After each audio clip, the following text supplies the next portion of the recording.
और महावाक्य है, मीठे बच्चे देवता बनने के पहले तुम्हें ब्राह्मण जरूर बनना है। ब्रह्मा मुख संतान ही सच्चे ब्राह्मण है, जो राजयोग की पढ़ाई से देवता बनते हैं। ಬಾಬಾ ಹೇಳ್ತಾ ಇದ್ದಾರೆ, ಮೊದಲ ಮಕ್ಕಳೇ ದೇವತಾ ಆಗೋಕ್ಕಿಂತ ಮುಂಚೆ ಬ್ರಾಹ್ಮಣ ಆಗಬೇಕು. ಬ್ರಹ್ಮ ಮುಖ ಸಂತಾನರೇ ಸತ್ಯ ಬ್ರಾಹ್ಮಣರು, ಯಾರು ರಾಜಯೋಗದ ಅಭ್ಯಾಸದಿಂದ ದೇವತೆಗಳು ಆಗುವಿರಿ. ಪ್ರಶ್ನೆ ಇದೆ, दूसरे सभी सत्संगों से तुम्हारा यह सत्संग किस बात में निराला है? अन्य ಬೇರೆ ಎಲ್ಲ ಸತ್ಸಂಗಗಳಿಗಿಂತ ತಮ್ಮ ಸತ್ಸಂಗ ಭಿನ್ನವಾಗಿದೆ. ಯಾವುದರಿಂದ ಭಿನ್ನವಾಗಿದೆ?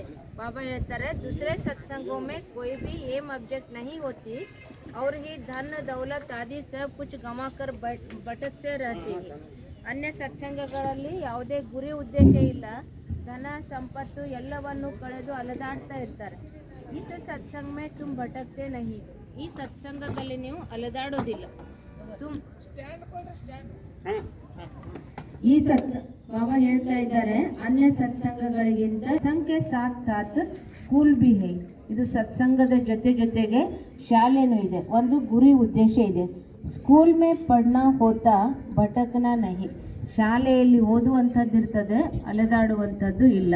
स्कूल में पढ़ना होता भटकना नहीं, पढ़ाई माना कमाई.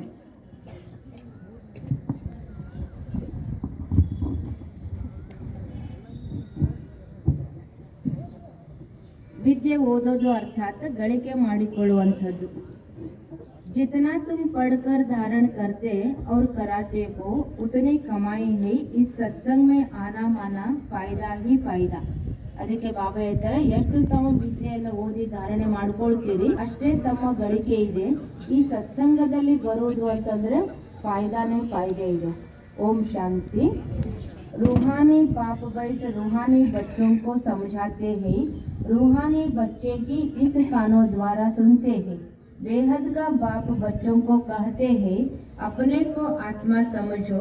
यह घड़ी घड़ी सुनने से बुद्धि भटकना बंद कर स्थिर हो जाएगी. ಎಷ್ಟು ತಮ್ಮನ್ನು ತಾವು ಆತ್ಮ ಅಂತ ಅಭ್ಯಾಸ ಮಾಡ್ತಿರೋ ಅಷ್ಟೇ ತಮ್ಮ ಮನಸ್ಸು ಅಲೆದಾಡೋದ್ರಿಂದ ಬುದ್ಧಿ ಸ್ಥಿರ ಆಗ್ತದೆ. ಹಮ್ ಅಡಾಪ್ಟೆಡ್ ಬದಲಾಗ್ತದೆ. ಮಾನವನಿಂದ ದೇವ ಮಾನವ, ಮಾನವನಿಂದ ದೇವತ, ನರನಿಂದ ನಾರಾಯಣ ಅಂತ ಹೇಳಾಗ್ತದೆ. वास्तव में हिंदू तो कोई धर्म है नहीं, आदि सनातन कोई हिंदू धर्म नहीं. ಅದಕ್ಕೆ ಬಾಬಾ ಹೇಳ್ತಾರೆ, ಹಿಂದೂ ಅನ್ನುವಂಥದ್ದು ಯಾವುದೇ ಜಾತಿ ಅಲ್ಲ, ದೇಶದ ಹೆಸರು ಧರ್ಮಕ್ಕೆ ಬಂದಿರುವಂಥದ್ದು.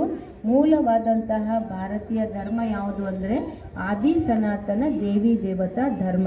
ವಾಸ್ತವ में इनका नाम भारत है न कि हिंदुस्तान. ಈ ದೇಶದ ಹೆಸರು ಮೂಲವಾಗಿರುವಂಥದ್ದು ಭಾರತ, ಹಿಂದೂಸ್ತಾನ್ ಅನ್ನುವಂಥದ್ದು ನಂತರದಲ್ಲಿ ಬಂದಿರುವಂಥದ್ದು. है ही भारत.